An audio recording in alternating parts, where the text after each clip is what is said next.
Hey guys, tonight we're diving into the most twisted kings in medieval history. Forget everything Hollywood told you. This is the real story, and trust me, you probably wouldn't last a day serving these crazy kings. So before you get comfortable, hit that like button if you enjoy this kind of stuff, and let me know in the comments where you're watching from. Now, turn off the lights, maybe grab some snacks, though you might lose your appetite. And let's jump in. You're some kid, maybe 16 or 17, and your dad just got you a job at the king's castle.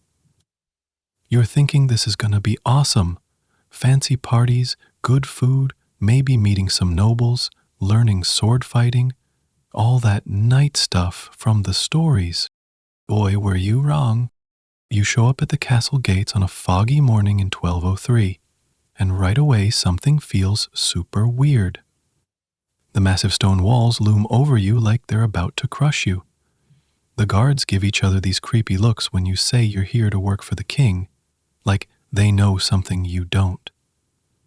You hear people laughing nervously from the towers above, but it doesn't sound happy. It sounds scary. And there's this smell. It's not just the normal medieval stink of people who don't shower and horse manure everywhere. There's something else underneath it all.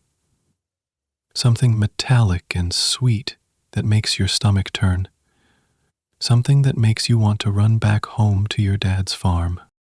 You can hear screaming coming from the basement dungeons. Not the quick shouts of training fights, but long, drawn-out wails that seem to go on forever. All the servants walk around looking terrified, staring at the ground, never making eye contact with anyone. Their faces are pale and sunken, like they haven't slept in weeks. The stone corridors echo with whispered rumors. The king had another one of his episodes last night. 3 more bodies were carried out this morning. Look him in the eyes. He might think you're plotting against him. This isn't the cool knight stuff you imagined from fairy tales. This is a nightmare factory run by men with unlimited power and no conscience. Welcome to medieval royal courts, where kings had so much power they basically went completely insane, and everyone around them had to pretend it was normal or join the pile of corpses in the courtyard. I know what you're thinking. Come on, how crazy could these old kings really be? People exaggerate stories over time, right? Wrong. Dead wrong. We're about to meet kings who make today's worst dictators look like amateur hour. These weren't just weird guys with bad tempers or anger management issues. We're talking about men who could do literally anything they wanted to anyone, and nobody could stop them. Not the church, not the nobles, not their own families. Think about it. These kings owned everything: the land, the people, the animals, even the air you breathed. When someone owns a property you like, there's no such thing as going too far. There's no police to call, no courts to appeal to, no human rights organizations. Just one man's twisted desires and everyone else's terror. The worst part? Everyone around them had to smile and pretend everything was normal, or they'd get their heads chopped off. You'd have to watch the king torture people for fun and act like it was perfectly fine entertainment, because if you didn't laugh along, you'd be next on the rack. Imagine being a servant and having to clean up after the king's experiments on prisoners. Imagine being a noble and having to applaud when he shows off his latest victim. Imagine being his wife and having to share a bed with a monster who might kill you in your sleep if he had a bad dream. These courts weren't just politically corrupt, they were psychological torture chambers, where sanity went to die. The smell of fear was as thick as the smell of blood, and both were everywhere. Before we meet our first psycho king, hit that subscribe button if you want more crazy history stories your teachers never told you. Trust me, this is just getting started, and it gets way worse before it gets better. Let's start with King John of England, ruling from 1199 to 1216. And no, not the funny cartoon lion from Disney who sang songs with Robin Hood. The real King John was so evil that his own nobles basically said, "We can't take this anymore," and forced him to sign a paper saying he couldn't be such a monster. But first, let me paint you a picture of what life was like under this maniac. Imagine you're living under King John in 1209. It's dawn, and you hear horses approaching your small farm. Your heart sinks because you know what this means. Some guy in royal colors shows up at your door with armed soldiers, demanding money for the king. But here's the thing. He wants more money than your family has made in 10 years combined. John raised taxes so high that it was basically impossible to pay them. He demanded something called scutage, money instead of military service, at rates 20 times higher than previous kings. He invented new taxes out of thin air, taxes on getting married, taxes on inheriting land from your dead parents, taxes on being Jewish, taxes on being a widow. If you breathed, John found a way to tax it. Tax your way to tax it. And when you couldn't pay, that's when things got really dark. John didn't just take your house when you couldn't pay taxes. He took your family. He'd grab your wife, your kids, anyone he could find, and lock them up until you somehow found the money. But here's the sick part. Even if you paid, he might keep them anyway, just because he could. Let me tell you about this woman named Mathilde Braus and her young son, William. Mathilde was married to a powerful lord, but she made the mistake of speaking out against John's policies. She said some things John didn't like about his involvement in his nephew Arthur's disappearance. So John had them both arrested. He locked them in Corfe Castle and literally starved them to death. For 11 days they got no food and no water. Servants later found their bodies, just skeletons, holding each other. Mathilde had tried to eat her own hands in desperation. Her son, just a teenager, had died first, and she'd held his corpse until she died too. But that wasn't John's only family murder. Think that's bad? John had a teenage nephew named Arthur of Brittany, who had a legitimate claim to the throne, maybe even a better claim than John himself. Arthur was 16 years old, just a kid who got caught up in adult politics. One day, Arthur just disappeared. Nobody knows exactly what happened, but everyone knew John did it. Some chroniclers said John strangled Arthur with his own hands while drunk. Others said he had Arthur castrated and then killed. The most reliable sources say John tied stones to Arthur's body and threw him in the Seine River. Whatever happened, it was so brutal that even tough medieval warriors couldn't handle hearing the details. John's paranoia got worse after Arthur's murder. He started seeing enemies everywhere. He'd have people executed based on dreams he had. If someone looked at him wrong, they might disappear in the night. His own courtiers started sleeping with weapons because they never knew when John might decide they were plotting against him. But John's craziest move was starting a fight with the Pope himself. When Pope Innocent III tried to appoint Stephen Langton as Archbishop of Canterbury in 1207, John basically said, "No way, I choose who runs the church in my country," and banned Langton from entering England.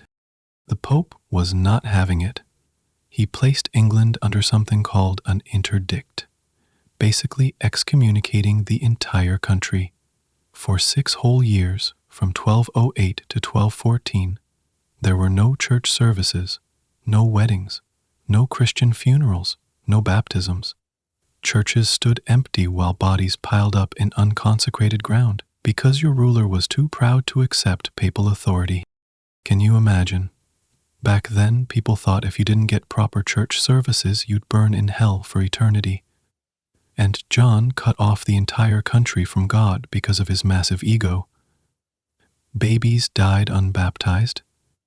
People got married in secret ceremonies that the church didn't recognize. The dead rotted in mass graves because they couldn't be buried in church graveyards. John retaliated by basically robbing the church.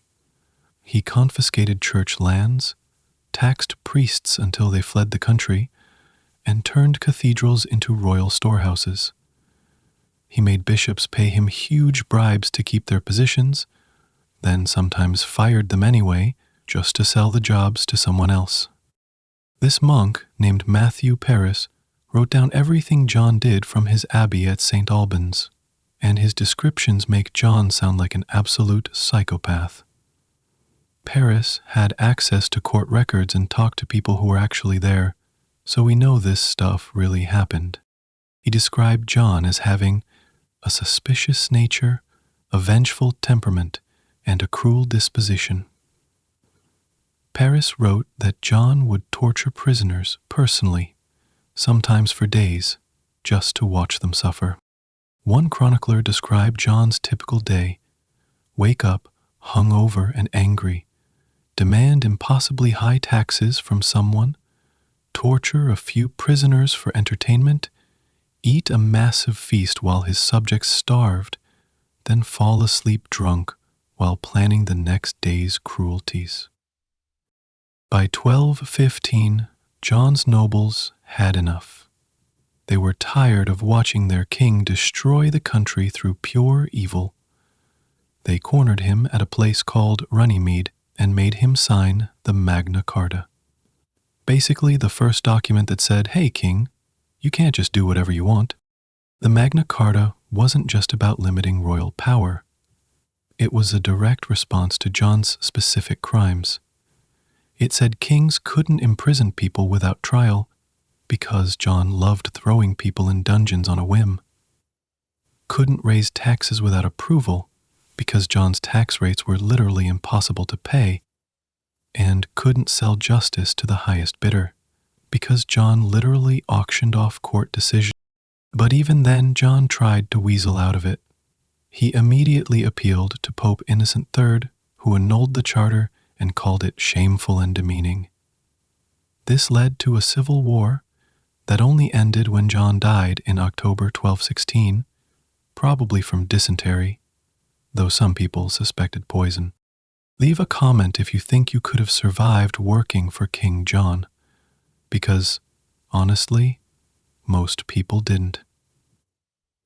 His reign was so traumatic that chroniclers called it the most evil period in English history, and considering what else was going on in medieval times, that's saying something. Now let's travel to France and meet Charles VI, who ruled from 1380 to 1422 and was known as Charles the Mad. And trust me, he earned that nickname in the worst possible ways. You're a courtier at the French royal court in 1392. It's a beautiful August day, and you're riding through the forest of Le Mans with the king's military escort on what should be a routine journey. The sun is shining, birds are singing, everything seems totally normal. Charles is chatting with his knights about hunting and court gossip, laughing at jokes, acting like a perfectly normal king. Then suddenly, without any warning at all, Charles VI goes completely insane. Not like he's acting weird, insane. Not like he's having a bad day, insane. Like literally losing his mind in front of your eyes. A mysterious figure appears near the road. Probably just a random peasant trying to warn the king about something, but Charles sees this person and starts screaming that enemies are everywhere. He draws his sword and begins attacking his own knights, his eyes wide with terror and rage, completely convinced that the men who've served him loyally for years are trying to kill him. You watch in absolute horror as your divinely appointed monarch, the guy chosen by God to rule France, tries to murder everyone around him. He actually kills Pierre de Polignac, one of his closest friends and advisors, running him through with his sword while screaming about traitors and assassins that only he can see. It takes 6 knights to wrestle Charles to the ground and disarm him. Even then, he keeps thrashing and screaming, his eyes completely empty of recognition. He doesn't know who these people are. He doesn't know who he is. The King of France has become a wild animal. And this wasn't just a one-time thing. Charles had these psychotic episodes repeatedly throughout his 40-year reign, and the stuff people wrote down about his madness is absolutely terrifying. During his worst periods, Charles developed this bizarre delusion that he was made of glass, so fragile that any touch would shatter him into pieces. Court officials had to sew iron rods into his clothes to keep him from breaking when people got near him. He would stand perfectly still for hours, afraid to move because he thought movement would cause him to explode into fragments. But it got worse, much worse. Charles would run around the palace completely naked for hours at a time, howling like a wolf and trying to attack servants. They had to wall up entrances and corridors to contain him during these episodes. Sometimes he'd refuse to eat because he thought his food was poisoned. Then other times he'd eat until he threw up, convinced that someone was trying to starve him. He wouldn't bathe or change clothes for months. His personal hygiene became so bad that courtiers could smell him coming from rooms away. The King of France, supposedly the most elegant and refined man in the kingdom, smelled like a diseased animal. During his episodes, Charles often couldn't recognize his own wife, Queen Isabelle, or his children. He'd see Isabeau and demand to know, who is this woman obstructing my view? He'd try to attack his own kids because he thought they were enemy spies.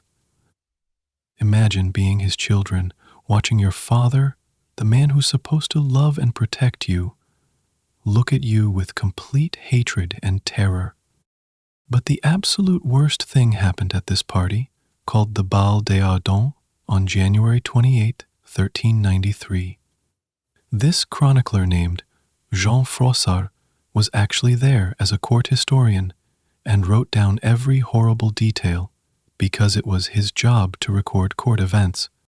The party was meant to celebrate the wedding of one of Queen Isabeau's ladies-in-waiting. Charles and 5 other nobles decided to dress up as wild men, or woe-do-woses, mythical forest creatures, for entertainment.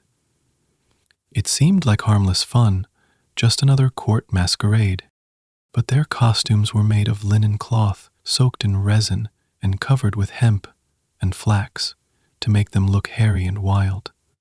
Basically, they had turned themselves into human torches.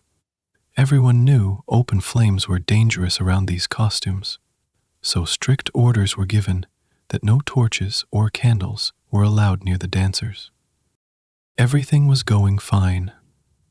The crowd was laughing and applauding as the 6 wild men danced around the ballroom. Charles was having one of his lucid periods and seemed to be enjoying himself. Then, Louis, Duke of Orléans, showed up drunk. Louis had missed the beginning of the performance and wanted to see who was dancing under the costumes. So he walked up to the dancers with a lit torch, completely ignoring the safety rules, trying to get a closer look at their faces. The inevitable happened. One of the costumes caught fire instantly, then another. Within seconds, 4 of the 6 dancers were completely engulfed in flames, screaming as the fire consumed their bodies. The smell of burning flesh filled the ballroom as these men burned alive in front of hundreds of horrified courtiers. Froissart wrote that the flames were so intense they could be seen through the men's skin, revealing the bones underneath as the flesh burned away. The screaming went on and on as the fire ate through muscle and sinew. People tried to help but couldn't get close because the heat was too intense. Charles only survived because Isabeau's aunt, the Duchess of Berry, had the presence of mind to throw her heavy dress over him to smother the flames. She literally saved his life, while 4 men burned to death just feet away. The Bal des Ardents wasn't just a tragic accident. It became a national trauma. The people of Paris were so outraged by this horrific spectacle that they almost rioted. They saw it as divine punishment for royal excess and corruption, proof that God was angry with France for tolerating such a mentally ill king. Charles's madness didn't just hurt him personally, it destroyed France politically. Unable to recognize his own wife during his episodes, he took a mistress named Odette de Champdivers, whom courtiers called the Little Queen. Meanwhile, Queen Isabeau allegedly began an affair with Charles's brother Louis, the same Louis whose drunken stupidity had caused the Bal des Ardents disaster. This royal love triangle spiraled into a political nightmare when John the Fearless, Duke of Burgundy, had Louis assassinated in 1407. John's men literally hacked Louis to pieces with axes and swords on a Paris street, then scattered his body parts throughout the city. This murder sparked a civil war between the Armagnac faction, supporting the Queen and her alleged lover, and the Burgundian faction, supporting John the Fearless, that tore France apart for decades. The political consequences were catastrophic. Charles's incapacity during the 100 Years' War contributed directly to France's devastating defeat at the Battle of Agincourt in 1415, where the English slaughtered French knights like sheep.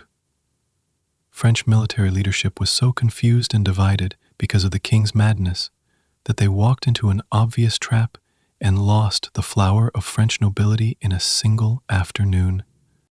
Things got so bad that in 1420, Charles was forced to sign the Treaty of Troyes, which disinherited his own son, the future Charles VII, and made Henry V of England the heir to the French throne.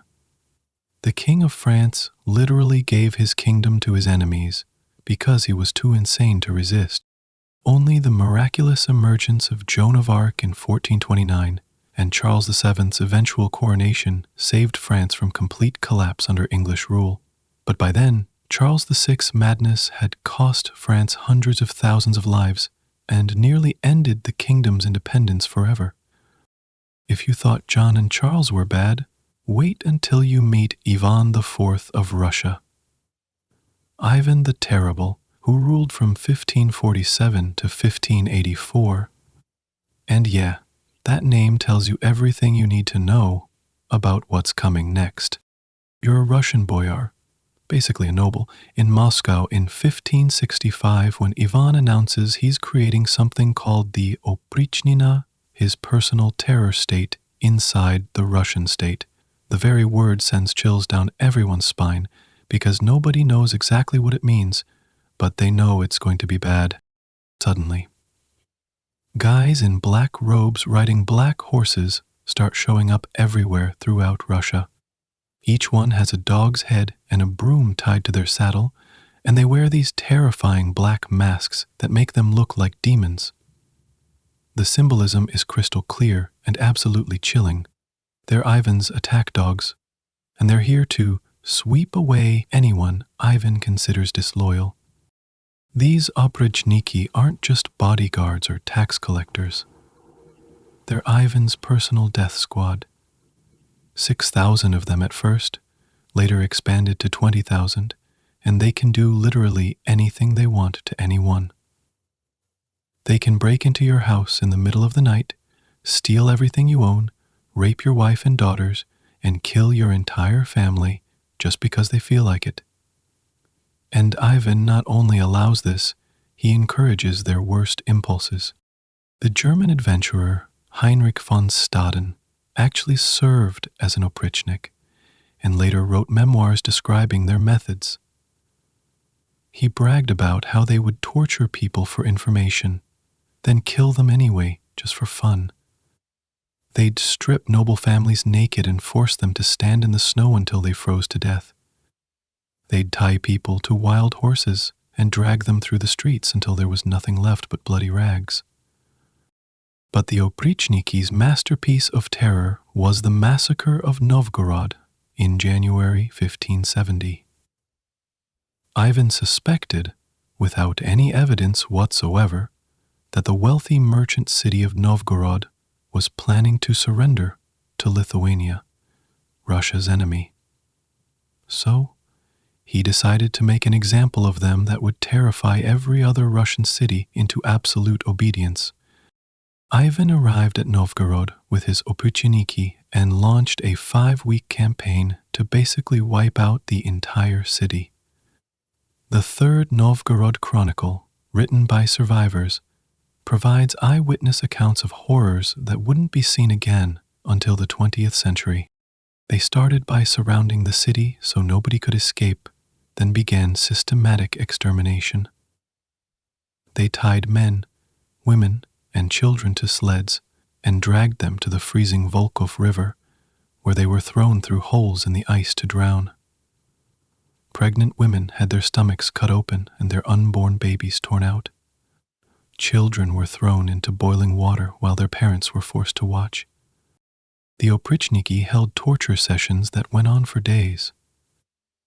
They'd roast people slowly over fires, flay the skin from their bodies while they were still alive, impale them on stakes and leave them to die slowly. They turned the city's streets red with blood and filled the air with smoke from burning buildings and the screams of the dying. One chronicle estimated 60,000 people died in Novgorod during those 5 weeks, in a city that probably only had 30,000 residents to begin with. Think about that math. They didn't just kill everyone in the city, they killed people multiple times over, counting refugees, visitors, and people from surrounding villages who were brought in just to be murdered. But Ivan's cruelty wasn't limited to mass murder. He was personally, intimately involved in torture and execution. He had special rooms in the Kremlin designed specifically for torture, with all the latest equipment, racks that could pull people apart, iron maidens that impaled victims on spikes, cauldrons for boiling people alive. Ivan would often torture prisoners himself, spending hours experimenting with different methods of causing pain. He particularly enjoyed psychological torture.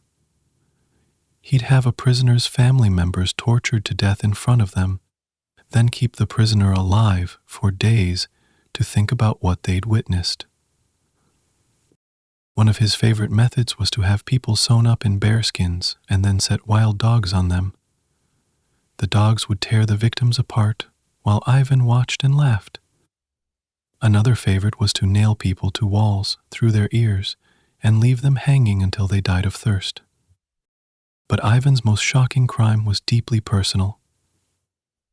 On November 19, 1581, during a heated family argument, Ivan killed his own son and heir, Ivan Ivanovich. The incident started when Ivan disapproved of what his pregnant daughter-in-law was wearing. He thought her dress was too revealing. So he struck her violently, causing her to miscarry their unborn child. When his son, Ivan Ivanovich, protested his father's treatment of his wife and the loss of their baby, Ivan IV flew into one of his notorious rages. He grabbed his pointed staff, a heavy iron rod topped with a sharp spear point, and smashed his son in the head with it. The blow crushed the young man's skull. Blood poured from his head as he collapsed to the floor of the palace. Ivan IV immediately realized what he'd done and tried desperately to save his son's life, holding the young man's head and trying to stop the bleeding with his bare hands. But it was too late. Ivan Ivanovich died from the head wound, ending the direct line of Rurik dynasty succession. Multiple contemporary sources confirm this filicide really happened. Russian chronicles, foreign diplomatic reports from Antonio Posevino, the papal nuncio, Polish intelligence reports, and court records all document the moment when Ivan IV destroyed his own dynasty in a fit of rage. The psychological impact on Ivan I was reportedly devastating. Witnesses described him wailing over his son's corpse for days, tearing his hair and clothes, refusing to eat or sleep. But the political damage was irreversible. The young man's death threw Russia into the time of troubles. 15 years of civil war, foreign invasion, and near concept that cost hundreds of thousands of lives. What made Ivan different from Western European tyrants was the system he operated within. Russian Tsars claimed to be both political and religious leaders through something called Caesaropapism. They were basically earthly gods with nobody to answer to. No pope could excommunicate them like they could Western kings. No nobles could force them to sign documents limiting their power, like the Magna Carta. No feudal traditions could moderate their authority. The Russian concept of Tsarabatyushka created a relationship where all subjects were considered children rather than citizens with rights. This paternal despotism meant Ivan could literally do anything to his children, and it would be considered legitimate parental discipline rather than political oppression. Ivan created a political culture where systematic terror was normal, where arbitrary violence was expected, where the ruler's word was law, no matter how crazy or evil it was. This system of autocratic terror lasted in Russia for centuries, influencing everyone from Peter the Great to Stalin. Now let's talk about Edward II of England, who ruled from 1307 to 1327. His scandalous relationships with male favorites literally destroyed his kingdom and got him killed in one of the most horrible ways you can imagine. You're an English noble arriving at Westminster Palace in 1307 for Edward II's coronation, and right away you notice something really weird. This young Gascon knight named Piers Gaveston is being treated almost like he's the co-king instead of just another courtier. He's wearing royal colors, sitting in places normally reserved for royalty, and Edward can't seem to keep his hands off him. During the actual coronation ceremony, chroniclers wrote that Gaveston was crowned and celebrated almost as if he were the queen, which absolutely shocked everybody present. This was supposed to be one of the most solemn religious ceremonies in Christianity, and Edward was treating it like his wedding to another man. Edward was totally, completely, head over heels in love with Gaveston, and medieval writers weren't shy about saying so in their chronicles. They described Edward as feeling such love for Gaveston that he entered into a covenant of constancy and bound himself with him before all other mortals with a bond of indissoluble love. That's pretty unambiguous language for medieval times. The political implications were immediate and devastating. Edward made Gaveston Earl of Cornwall, a title that had always been reserved for royal family members, and granted him unprecedented control over royal appointments, policy decisions, and access to the king. Gaveston essentially became a shadow king, making major governmental decisions based on his personal relationship with Edward rather than any actual political skill or experience. But here's where Gaveston's personality made everything worse. He wasn't content to just enjoy his privileged position quietly. He was arrogant, mocking, and openly contemptuous of the English nobles who had served the crown for generations. He gave the most powerful earls in England insulting nicknames. He called the Earl of Warwick the Black Dog, the Earl of Lincoln Burst Belly, and the Earl of Lancaster the Actor. These weren't just harmless jokes. In medieval culture, honor and respect were literally matters of life and death. By publicly mocking these men, Gaveston was essentially declaring war on the entire English aristocracy. And since Edward always took Gaveston's side in any dispute, the nobles began to see the king himself as their enemy. The crisis escalated when Edward started ignoring his royal duties to spend time with Gaveston. He'd skip important council meetings to go hunting with his favorite. He'd make major policy decisions in private with Gaveston rather than consulting his traditional advisors. He even left Gaveston in charge of the kingdom when he traveled to France to marry Isabella, essentially making his boyfriend the regent of England. The nobles were furious.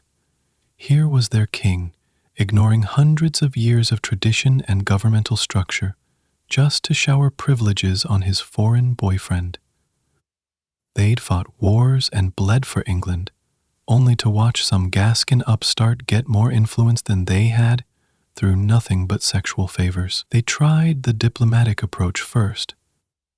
In 1308, they forced Gaveston into exile, hoping that physical separation would break Edward's obsession.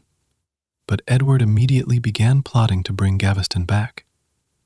He wrote passionate love letters to Gaveston during the exile, calling him my dearest brother and promising to recall him as soon as possible. Sure enough, Edward brought Gaveston back in 1309, triggering a constitutional crisis. The nobles realized that as long as Gaveston lived, Edward would never be a proper king. So, they forced Edward to agree to the ordinances of 1311, unprecedented limitations on royal power that were specifically designed to control the king's relationship with his favorites.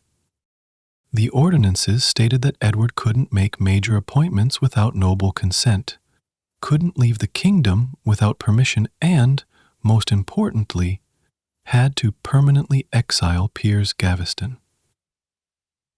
But Edward violated the ordinances almost immediately, secretly recalling Gaveston yet again. When the nobles discovered that Gaveston was back in England, they decided that diplomacy had failed.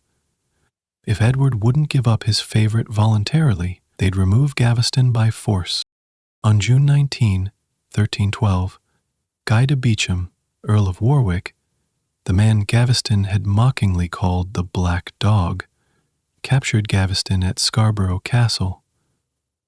The capture itself was a minor miracle of medieval logistics, requiring coordination between multiple noble armies and months of careful planning. Warwick brought Gaveston to his castle at Warwick, where he was joined by Thomas, Earl of Lancaster, and other leading nobles. They held a brief trial, where Gaveston was convicted of being a public enemy of the king and kingdom. The sentence was death. On a hill called Blacklow Hill, they chopped off Gaveston's head in direct defiance of royal authority. They literally murdered the king's lover and dared him to do something about it. To make the insult even worse, they left Gaveston's body unburied for days, denying him proper Christian burial rites.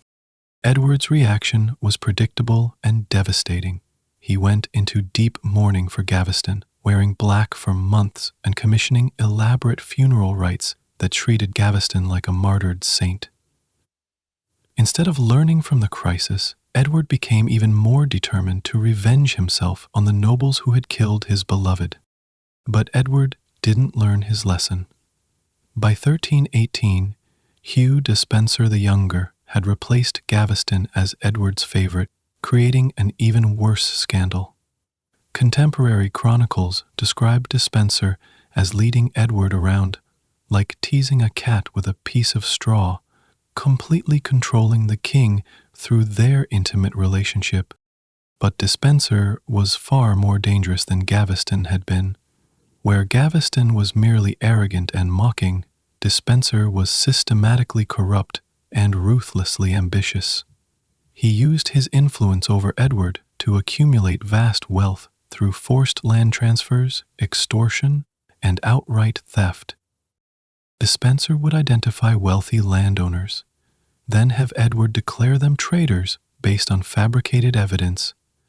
Their lands would be confiscated and given to Despenser, while the original owners were imprisoned, exiled, or executed.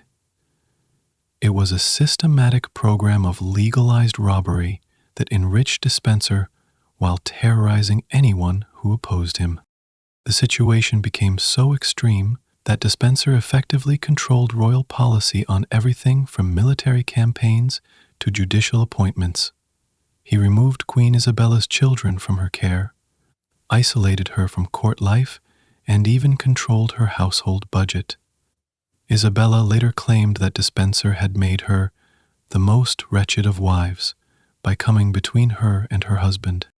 Despenser's political influence reached its peak during the failed Scottish campaigns of the 1320s. Edward's military incompetence, combined with Despenser's interference in strategic planning, led to humiliating defeats that cost England most of its territory in Scotland and thousands of English lives. The final crisis came when Queen Isabella, unable to tolerate Despenser's control over her husband and children, allied with Roger Mortimer and invaded England in 1326. Their invasion was remarkably successful because almost nobody wanted to fight for Edward and Despenser. The royal army simply melted away as soldiers deserted to join Isabella's cause. Isabella's forces captured both Edward and Despenser without a major battle.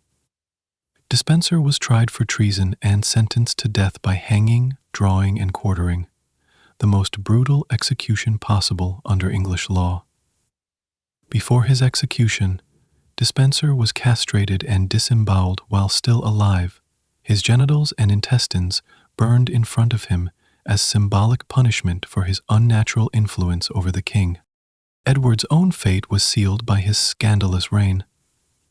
Parliament forced him to abdicate in favor of his 14-year-old son, Edward III, in January 1327, making him the first English king to be formally deposed for personal misconduct rather than military defeat.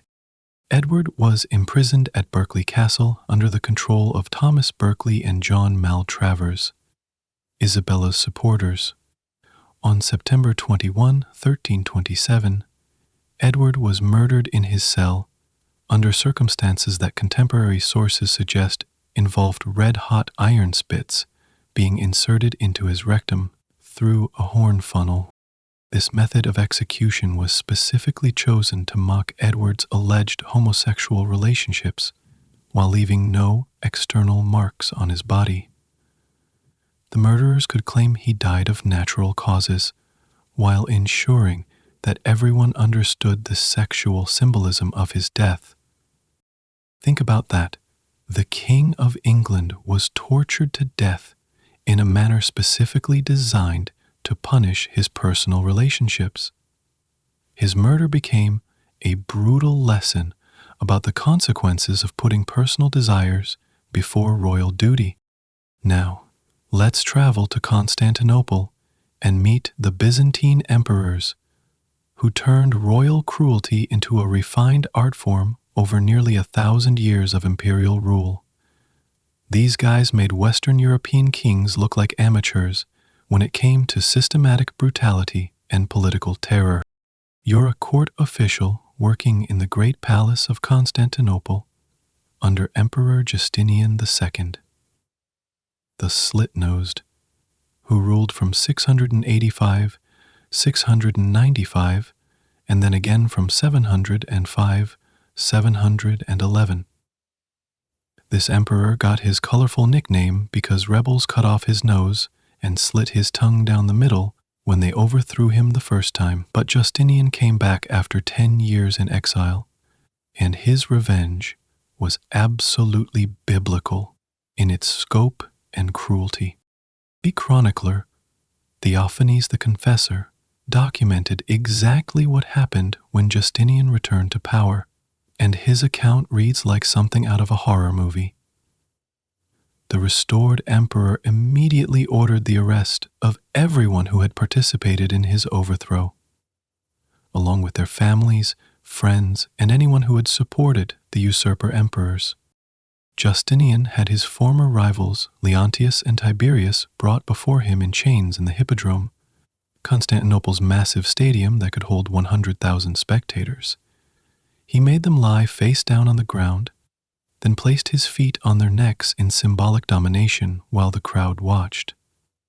After humiliating them publicly, he ordered their heads chopped off, along with hundreds of their supporters.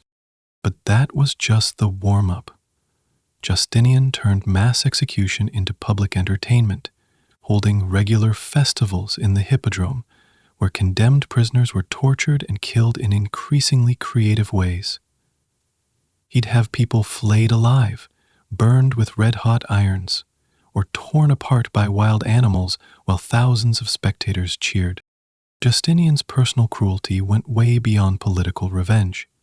During military campaigns, he would order the massacre of entire villages just because he was in a bad mood. Theophanes recorded how Justinian slaughtered as many Slavs in and around Opsikion as he could lay his hands on. Not for any strategic reason, but simply to vent his frustration after military setbacks. The emperor's sadism extended to his own court. He'd force nobles to humiliate themselves by crawling on hands and knees, barking like dogs, or performing sexual acts with animals for his entertainment. Anyone who refused would be blinded, castrated, or have their tongue cut out. When courtiers begged him to show mercy during a particularly dangerous storm at sea, Justinian retorted, "If I spare a single one of them, may God drown me here." His own promise revealed his character. He literally preferred death to showing basic human compassion. Then there was Constantine I, Kopronimos, literally done named, who ruled from 741 to 775 and earned his disgusting nickname through systematic religious persecution and deliberate cruelty. His religious fanaticism during the iconoclastic period led him to declare war on monastery culture and anyone who venerated religious images. Constantine's persecution wasn't just about theology, it was about power and sadism. He specifically targeted monasteries because monks were among the few people in Byzantine society who could resist imperial authority through their religious vows. So he set out to destroy monastic culture entirely through systematic humiliation and terror. His favorite method was forcing monks to marry nuns in public ceremonies held in the hippodrome.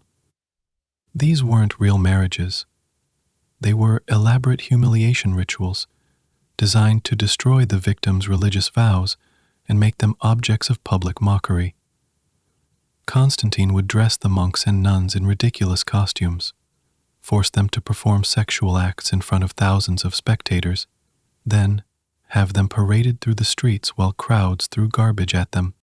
In 765, Constantine organized what amounted to a religious pogrom.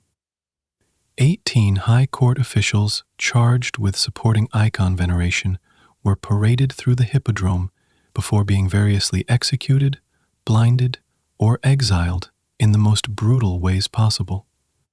Some were burned alive, others were skinned, and still others were buried alive while crowds watched. The emperor's general, Michael Laconodrakon, carried out Constantine's policies with equal brutality, threatening resistant monks with blinding and exile while conducting mass arrests throughout the empire. The iconodule abbot Stephen Nios was lynched by a mob that Constantine had deliberately incited, dragged through the streets until his body was unrecognizable. But perhaps the most horrifying Byzantine emperor was Andronicus I C Komnenos, who ruled from 1183 to 1185 and was called Misophes, hater of sunlight, by his terrorized subjects. The chronicler Nikitas Chonietes, who actually witnessed many of these events, described him as one of the most bloodthirsty tyrants ever to rule the empire.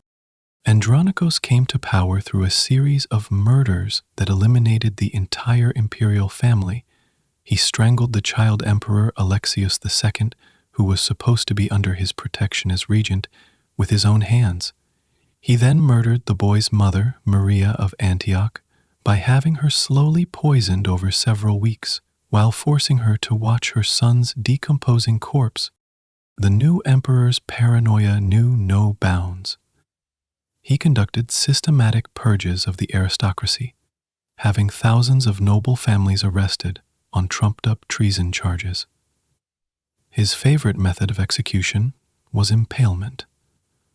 Victims would be pierced through the rectum with sharpened stakes and left to die slowly over several days, while displayed in public squares.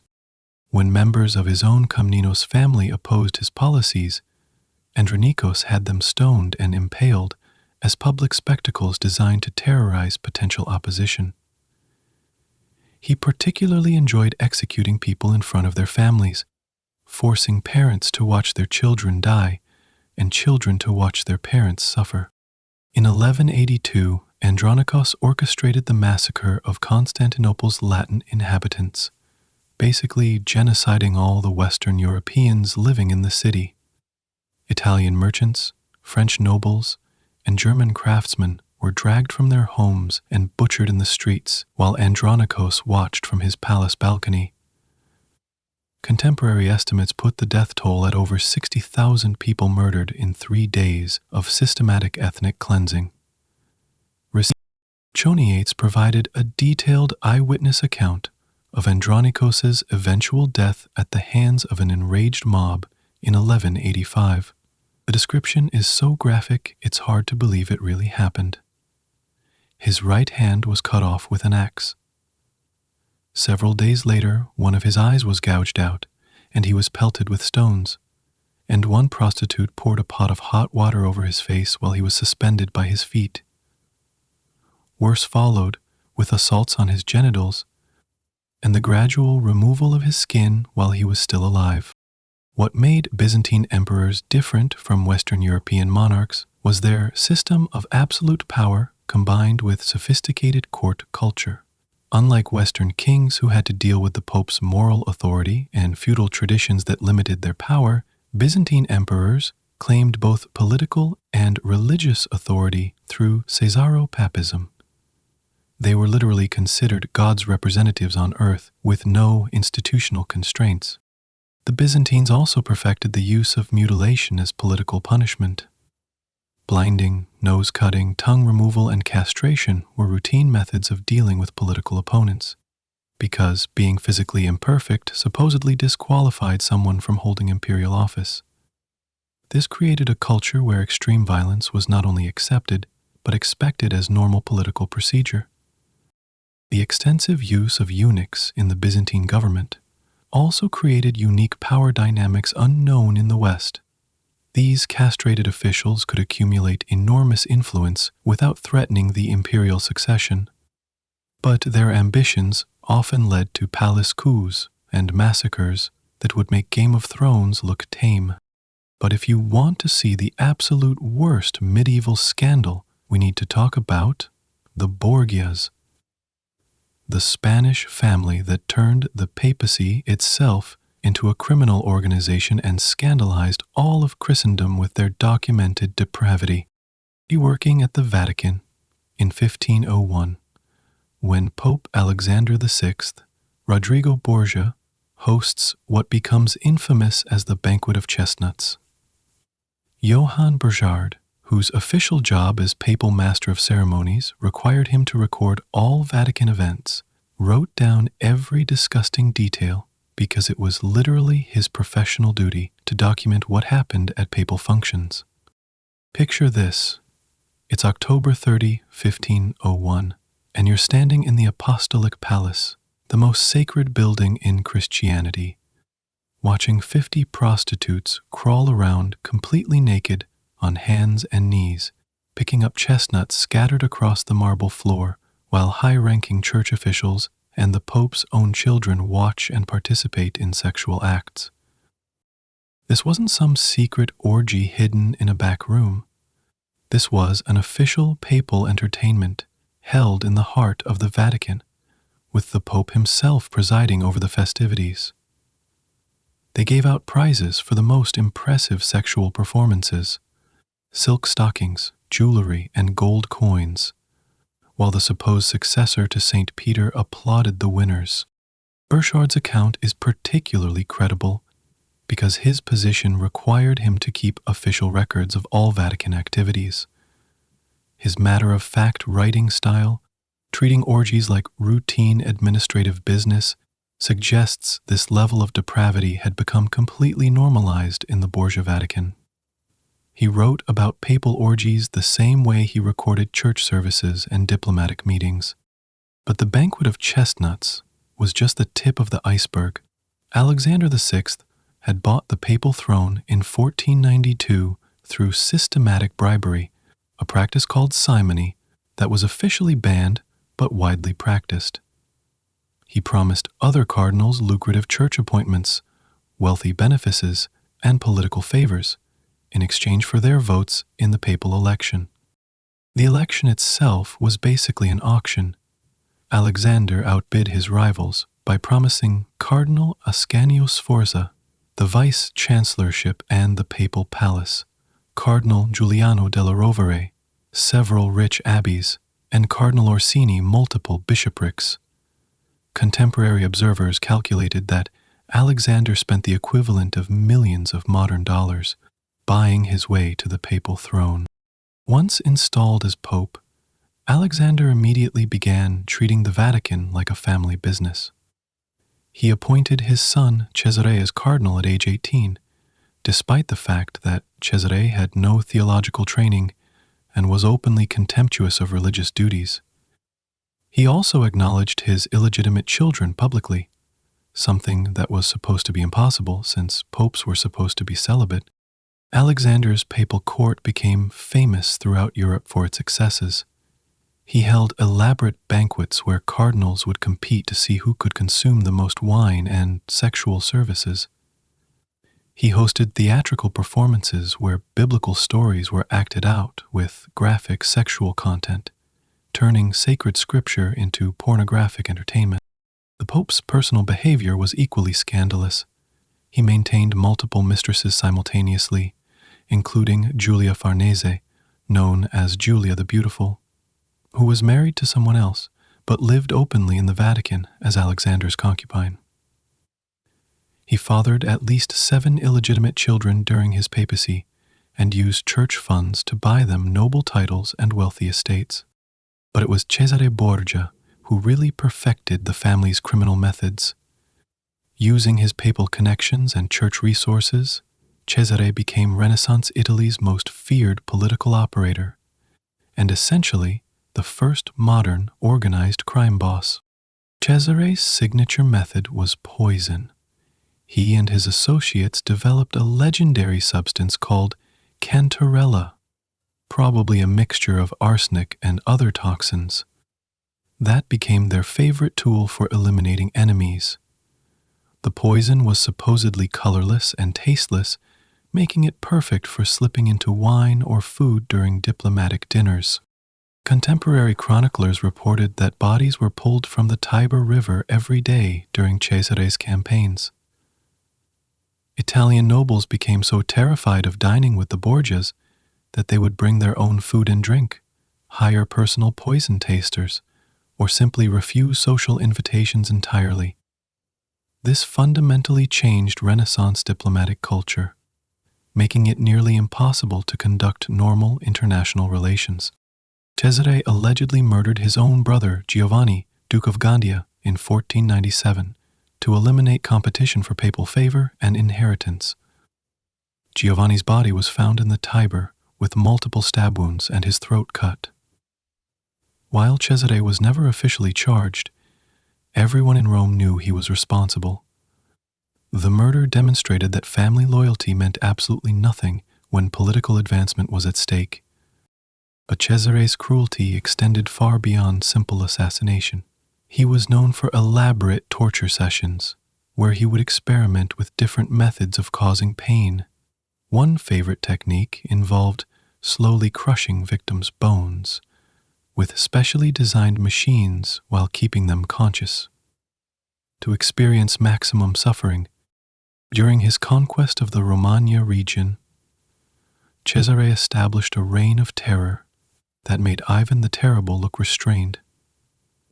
He would capture enemy cities, then conduct mass executions of anyone who had opposed him. In Faenza, he had the entire ruling family tortured to death, including children, then displayed their mutilated corpses in the town square as a warning to other cities. Lucrezia Borgia, Alexander's daughter, was another key player in the family's scandals. Her 3 marriages, each dissolved or terminated when politically convenient, demonstrate how the Borgias treated even sacred matrimony as a tool for political manipulation rather than religious sacrament. Lucrezia's first marriage to Giovanni Sforza was annulled when the Borgias no longer needed the Sforza alliance. Her second husband, Alfonso of Aragon, was murdered, probably by Cesare, when his family became inconvenient. Her third marriage to Alfonso d'Este was arranged to secure Borgia control over Ferrara. Contemporary accusations of incest between Lucrezia and both her father and brothers were probably exaggerated anti-Spanish propaganda, but the fact that such accusations seemed plausible to people at the time tells you everything about the family's reputation. When people are willing to believe that the Pope is sleeping with his own daughter, you know moral authority has completely collapsed. The broader context of Borgia corruption extended throughout the entire church hierarchy. Alexander systematically sold church offices to fund military campaigns, appointed family members to lucrative positions regardless of qualifications, and used papal authority to legitimize territorial conquests that benefited his family rather than Christendom. He established a system where everything in the church was for sale: bishoprics, cardinalships, pardons for sins, even salvation itself. Rich families could literally buy their way into heaven, while poor people were told their poverty proved God didn't love them. This commercialization of religion turned the church into a business where spiritual services were commodities to be bought and sold. Contemporary criticism came from multiple sources throughout Europe. Girolamo Savonarola denounced Borgia corruption from Florence until his execution in 1498, calling Alexander the Antichrist and predicting divine punishment for the Church's sins. German chroniclers like Sebastian Brandt wrote satirical poems mocking papal depravity, while French and English observers sent shocked diplomatic reports back to their home countries. Even Spanish nobles, initially proud that one of their countrymen had become pope, became embarrassed by the international notoriety the Borgias attracted. The family's scandals were so extreme that they damaged Spain's reputation throughout Europe and contributed to the black legend of Spanish cruelty and corruption. The Borgia legacy contributed directly to the Protestant Reformation's success by providing reformers with concrete examples of papal corruption they could cite as evidence for the need to purify Christianity. When Martin Luther criticized papal authority, he could point to Alexander VI's orgies, Cesare's murders, and the systematic commercialization of salvation as proof that the Church had become fundamentally corrupt. Now here's what makes these stories particularly incredible. They weren't hidden or covered up. Medieval chroniclers risked their lives to write down these scandals in explicit detail, creating historical records that still exist today in libraries and archives around the world. These weren't just rumors or propaganda. They were carefully documented eyewitness accounts by people who were actually there when these horrors happened. Matthew Paris, at St. Albans Abbey, combined serious scholarship with brutal honesty about royal behavior, documenting King John's specific crimes with eyewitness testimony and official court records. Paris had access to government documents, interviewed people who worked directly with John, and cross-referenced multiple sources to verify his accounts. His chronicles weren't just opinion pieces. They were investigative journalism centuries before journalism was invented. Johann Burchard's Vatican position as papal master of ceremonies gave him unprecedented access to papal scandals that outsiders could never have witnessed. His job literally required him to attend and document all official Vatican events, meaning he saw the Borgia orgies, murders, and corruption firsthand. His detailed records exist today in the Vatican secret archives, providing irrefutable evidence of papal depravity. Jean Froissart traveled throughout Europe for decades, gathering first-hand accounts of royal excess and political disasters from participants and witnesses. His chronicles of the Bal des Ardents, for example, include interviews with survivors, court officials who organized the event, and doctors who treated the burned victims. Froissart's methodology was remarkably modern. He verified his sources, cross-checked accounts, and distinguished between reliable evidence and mere gossip. These chroniclers understood they were witnessing history in the making, and they chose accuracy over personal safety. Writing truthfully about royal crimes was extremely dangerous. Chroniclers could be executed for treason, tortured for spreading false information, or simply murdered to keep them quiet. But they did it anyway, because they believed future generations needed to know the truth about what absolute power could do to human beings. The survival of these documents is itself remarkable. Many were hidden in monastery libraries during periods of political chaos, smuggled out of countries by fleeing scholars, or preserved by accident when their true contents weren't recognized by later censors. The fact that we can read Matthew Paris's criticisms of King John, Burchard's accounts of Borgia orgies, and Froissart's descriptions of Charles VI's madness proves that medieval people valued historical truth more than political convenience. Medieval power structures enabled this behavior through several interconnected factors that created perfect conditions for royal depravity. Divine right ideology meant kings were viewed as God's representatives on earth, giving them religious justification for actions that would be crimes if ordinary people committed them. If God had chosen them to rule, then whatever they did must be divinely sanctioned. The feudal system created personal bonds of loyalty that often superseded institutional constraints, allowing rulers to build networks of dependence who would enable rather than control their excesses. Lords, knights, and courtiers owed personal allegiance to their king, not to abstract concepts like justice or law. This meant that opposing a king's criminal behavior was literally treason, punishable by death. Limited literacy meant most people couldn't read official documents, alternative accounts, or historical records, making them completely dependent on court-controlled information about what their rulers were actually doing. Kings could commit horrific crimes while maintaining popular support because their subjects simply didn't know what was happening behind castle walls. Court culture itself fostered scandal through competitive dynamics where royal favor became the ultimate prize, encouraging courtiers to enable rather than constrain royal excesses. Success at court meant pleasing the king, not serving abstract ideals of justice or morality. This created environments where the worst human impulses were rewarded while conscience and decency were punished. The itinerant nature of many medieval courts, following the principle, where the king is, there the court is, made systematic oversight nearly impossible while creating opportunities for abuses that would have been more difficult in fixed institutional settings. Kings could literally outrun their crimes by moving to new locations where witnesses couldn't follow. Religious and political tensions often amplified royal scandals by providing ideological frameworks for opposition. When kings like Constantine V combined personal cruelty with religious persecution, their opponents could frame resistance as religious duty rather than mere political rebellion.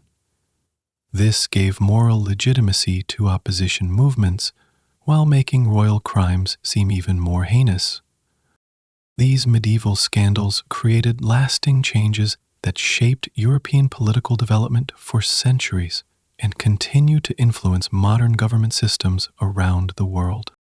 King John's documented abuses directly led to constitutional monarchy through the Magna Carta, establishing fundamental principles that became the foundation of modern democratic government. The Charter's protections against arbitrary imprisonment, limitations on taxation without consent, and requirements for due process weren't abstract political theory. They were specific responses to John's specific crimes. When the Magna Carta declared that no free man shall be seized or imprisoned, except by the lawful judgment of his equals or by the law of the land, it was directly addressing John's habit of throwing people in dungeons without trial. When it limited the king's ability to raise taxes, it was responding to John's impossible financial demands. Every provision was written in the blood of John's victims. Edward II's deposition established crucial precedents that English kings could be removed for personal misconduct and scandalous behavior, creating constitutional mechanisms that were used repeatedly throughout English history. The specific justifications used against Edward, neglect of royal duties, destruction of good governance through personal relationships, failure to maintain royal dignity, became standard criteria for evaluating royal competence. These precedents were later used to remove Richard II, Charles I, and James II, demonstrating how medieval constitutional innovations continued to shape English politics for centuries. The idea that kings ruled conditionally rather than absolutely, that they could lose their thrones for bad behavior, was revolutionary in medieval Europe and became fundamental to modern democratic theory. The Borgia scandals contributed directly to Protestant Reformation success by providing reformers with concrete, documented examples of papal corruption they could cite as evidence for the need to reform Christianity. When Martin Luther criticized papal authority, he wasn't making abstract theological arguments. He was pointing to Alexander VI's orgies, Cesare's murders, and the systematic commercialization of salvation as proof that the institutional church had become fundamentally corrupt. The Protestant emphasis on individual conscience over institutional authority, the translation of the Bible into vernacular languages, and the rejection of papal supremacy all gained credibility precisely because the Borgias had so thoroughly scandalized the papacy. Without Borgia corruption, the Reformation might never have succeeded. Byzantine imperial scandals influenced the development of political theory about the limits of imperial authority and the relationship between personal character and governmental legitimacy. The systematic documentation of imperial cruelties by chroniclers like Theophanes and Nikitas Choniates preserved detailed accounts of how unlimited power corrupted even rulers who began with good intentions. These accounts became source material for political philosophers from Machiavelli to Montesquieu, who used Byzantine examples to argue for constitutional limits on executive power and institutional checks and balances. The idea that power corrupts and absolute power corrupts absolutely wasn't just abstract political theory. It was an empirical observation based on documented historical evidence. The courage of medieval chroniclers who documented these scandals despite enormous personal risk established crucial precedents for press freedom and historical objectivity that continue to influence modern journalism and scholarship. Their commitment to truth over personal safety created ethical standards that modern reporters and historians still follow. When modern journalists risk their lives to document war crimes, government corruption, or human rights abuses, they're following in the tradition established by people like Matthew Paris, Johann Bouchard, and Jean Froissart. The idea that societies need independent observers willing to document uncomfortable truths originated with these medieval chroniclers. So what's the real takeaway from this medieval horror show? These weren't just individual monsters or historical curiosities. They were products of systems that concentrated absolute power without institutional constraints, accountability, or oversight. When someone can literally do anything they want to anyone they choose with zero consequences, this is what happens. Every single time, throughout history, in every culture, the specific details change. Torture methods, execution styles, political structures, but the fundamental pattern remains constant. give someone unlimited power over other human beings, and they will eventually use that power in ways that would horrify normal people.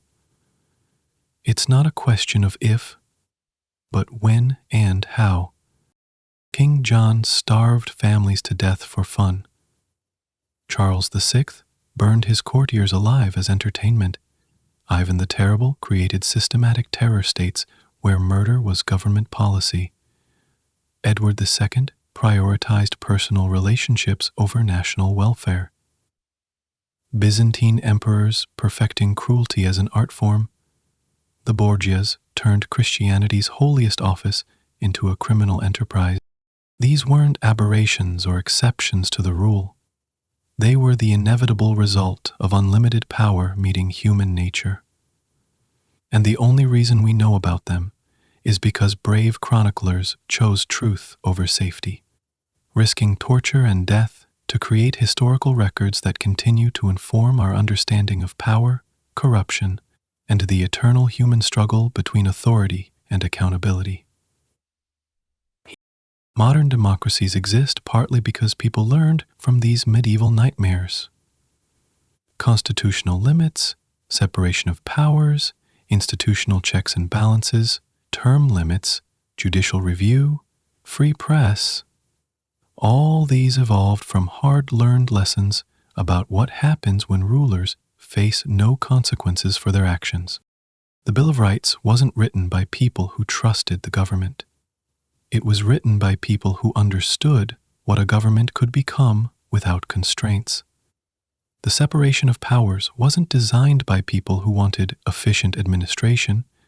It was designed by people who had read about kings like John and Charles and Ivan and wanted to make sure no single person could ever accumulate that much power again.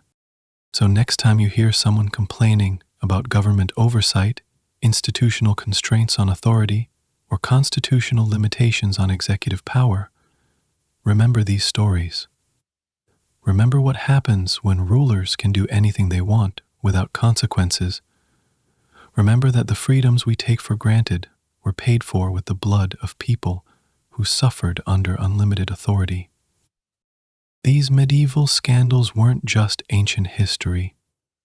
They were the painful lessons that taught humanity how to build better systems of government. They're the reason we have constitutions, courts, legislatures, and all the other institutional safeguards that protect us from the kind of absolute power these kings wielded. Comment below with which medieval scandal shocked you most, and don't forget to subscribe for more deep dives into the dark corners of history that shaped our modern world, because trust me, there are plenty more stories where these came from, and they're all just as terrifying as you'd expect when absolute power meets human nature. The medieval world was brutal, violent, and often horrifying, but it was also the crucible where our modern concepts of limited government, constitutional rights, individual liberty, and institutional accountability were forged in fire and blood. These royal scandals weren't just entertaining horror stories. They were the foundation stones of everything we value about modern civilization. And that, perhaps, is their most important legacy. Not the specific crimes or particular cruelties, but the eternal lesson they teach about the corrupting nature of unchecked power and the moral courage required to resist it. As long as humans seek power over other humans, these stories will remain relevant as warnings about what we can become when we forget the lessons they teach. The price of freedom isn't just eternal vigilance, it's eternal memory of what happens when vigilance fails.